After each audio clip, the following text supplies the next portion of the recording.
Rất nhiều khán giả chúng ta đang trong vườn trúc cho các bạn nha. và một số khán giả chúng ta đang ở trong khu Bây giờ là của vòng tổ chức. chung kết này. Chúng ta khẩn trương. Đây là con ngựa khán đài số 6. theo vị trí quy định. Đây là vòng chung kết, là vòng này vòng cuối cùng của giải đua ngựa năm 2024 các bạn nhé.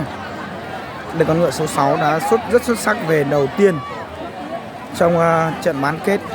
Đây.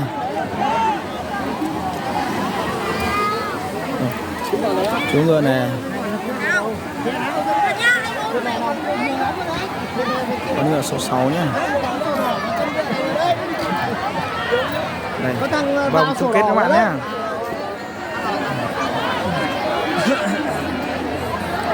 Vòng chung kết đây. Mạnh nhất vẫn là con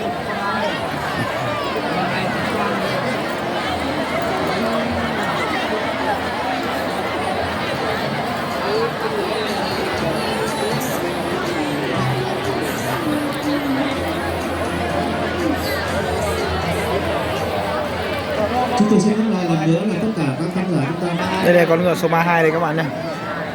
Con ngựa số 32, con ngựa số 24. 32 lắm. 32.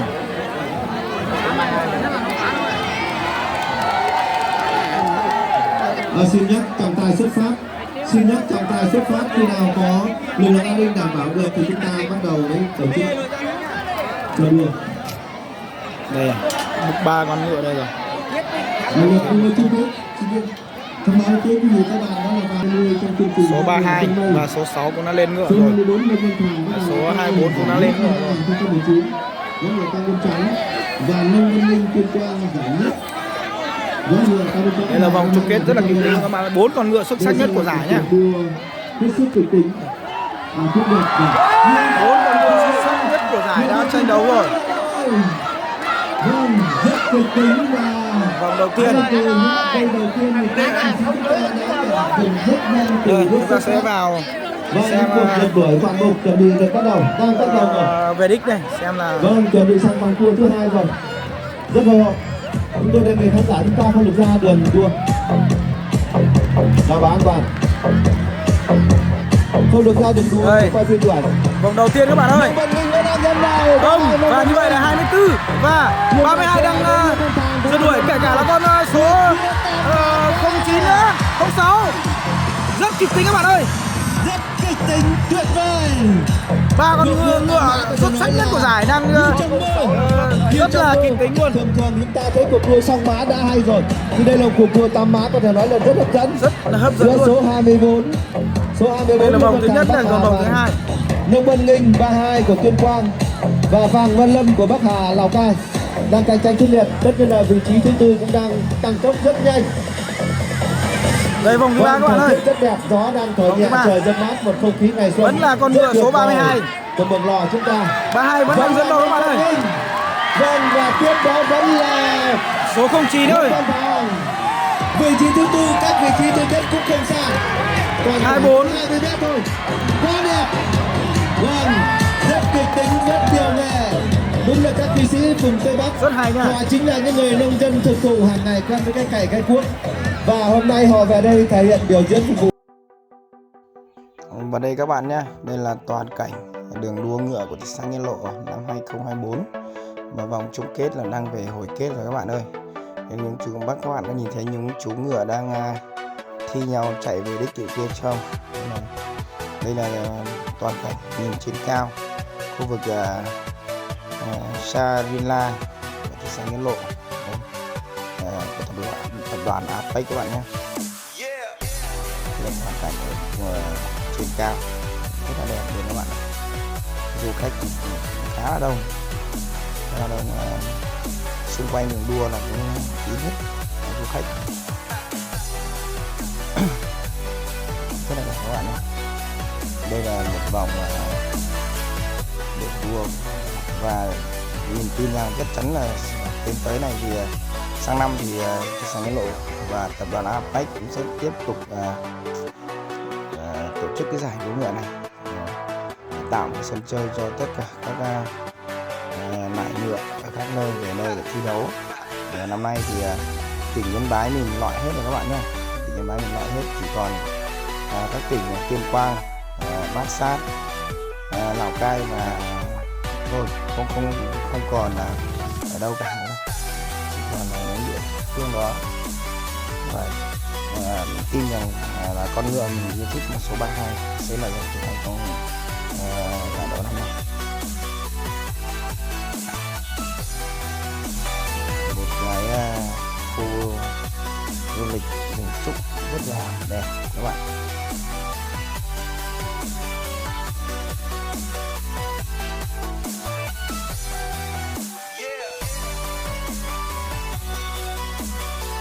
Đua không phải là những chú ngựa đua chuyên nghiệp, mà đó là những chú ngựa đua nghiệp dư, hàng ngày vẫn thờ nông cụ, sản phẩm của nông nghiệp, và hôm nay về đây tham gia trong một lần đầu tiên đến với Mường Lò, rất tuyệt vời.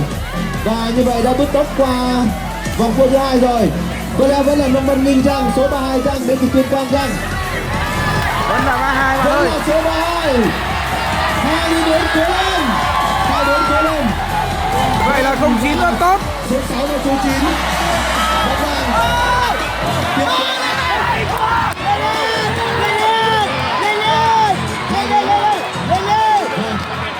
Chút số số này. Không sao, lại lên ngựa. Lại lên ngựa. Bây giờ mới hay này. Tuyệt vời. Đây là có thể nói Vòng cuối các bạn ơi, vòng cuối này.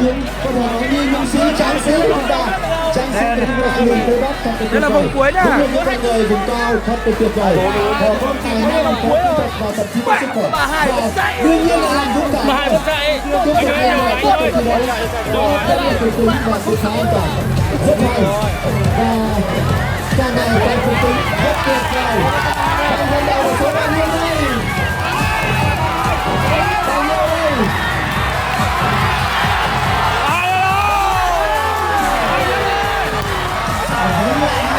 Vậy là đã chớp 50m. Con số 32 đã chớp tất cả 50m. Một số nhà cái đã chọn 32 rồi. Một số nhà cái Rất hay. Nhưng mà 32 đã cá đích đầu tiên. Chúng ta đã thấy được Con 32 là sức bền, sức dài và sức khỏe rất là tốt đây các bạn nhé. Đây là con chú ngựa vô địch của năm 2024 năm nay này. Con ngựa 32 này. 32 đã cá đích đầu tiên Nông Văn Minh đến từ Tuyên Quang.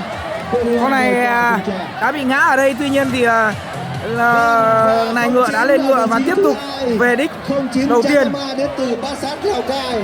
Đến từ Bát Sát Lào Cai. Đây, chú ngựa giải nhất của năm 2024 các bạn ơi. Vâng, như vậy là 32 Nông Văn Minh đã về vị trí thứ nhất và Tráng Nam Bát Sát Lào Cai về vị trí. Đây là con ngựa mà giải nhất ở trên Sapa và tiếp tục giành giải nhất của thị xã Nghĩa Lộ năm 2024 các bạn nhé. Văn An Toàn đã về vị trí thứ 3 và Vàng Văn Lâm và Bắc Hà Rất hay luôn. về vị trí thứ 4. Con ngựa này đã có ngựa giảm 180 triệu mà đồng chí này chưa bán này. Sau đây xin mời quý vị khán giả chúng ta hãy lắng nghe để chúng ta cùng chứng kiến một cái phút giây quan trọng nhất, đó là vinh danh nhà vô địch cũng như là các giải thưởng trong chương trình. Con ngựa 32 sức dài, sức bền và tốc độ rất nhanh luôn.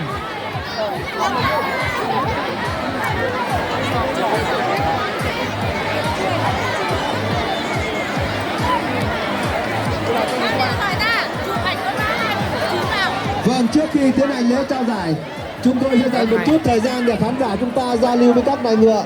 Tất nhiên là những chú ngựa vừa chạy xong cũng rất mệt và đôi khi là tính tình là hơi nóng nảy một chút, cho nên là cũng phải đảm bảo an toàn, không nên sờ chân ngựa, người ta đã nhắc rồi, cho nên là cũng đảm bảo được an toàn. Rất hay các bạn nha, đây là chú ngựa vô địch đây.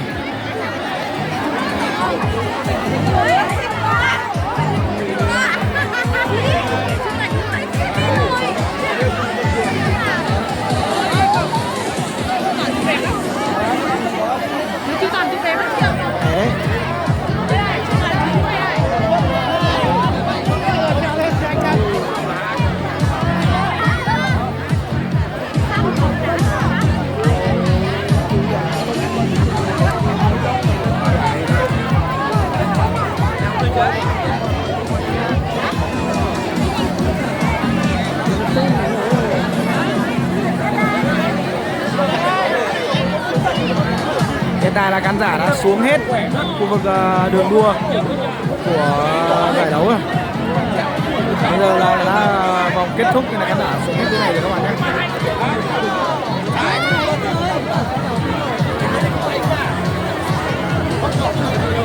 Đây con ngựa giải nhì đây. Cái này luôn.